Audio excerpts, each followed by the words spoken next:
रविवारी जिमला सुट्टी असते, त्याच्यामुळे एक पूर्ण दिवस आराम केला. आल्यानंतर थोडी स्ट्रेचिंग केली आणि आज बायसेप्स मारले. तर आज डॉगेश भाऊवरी जिमपर्यंत आले होते. जिम झाल्यावर वापस बाहेर आलो, रूमवरती आलो आणि रूमवर आल्यावर फ्रेश झालो.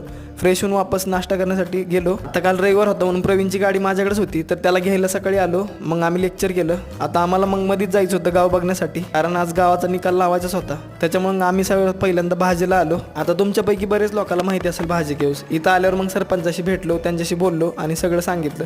पण आम्हाला काही कारणास्तव इथं आम्हाला जागा नाही भेटली. पण आमच्या मॅडमच्या विचारपूस आणि ओळखीने आम्हाला मग दुसरीकडे एक ठिकाण भेटलं. ते होतं की आंबावणे. मग आंबावणेसाठी आम्ही तिथल्या सरपंचाशी भेटलो. त्यांच्या ऑफिसमध्ये आलो, त्यांच्याशी थोडी विचारपूस केली. शेवटी आमचं गाव फायनल झालं. आता गाव फायनल तर झालंय, मग बघायला तर जावं लागेल. त्यासाठी आम्ही गावात आलो. गावामध्ये आल्यावर आम्ही पहिल्यांदा शाळा बघितली. शाळा इथली एकदम सुधारित होती. तर शाळा एकदम भारी होती. इथं राहायला आमची व्यवस्था होती. पण आमच्या अगोदर कॉमर्सवाल्यांनी इथं हजेरी लावली होती. ते वापस आले. आम्ही जाणारच आहेत. बाकी व्हिडिओ आवडला असल्यास लाईक करा.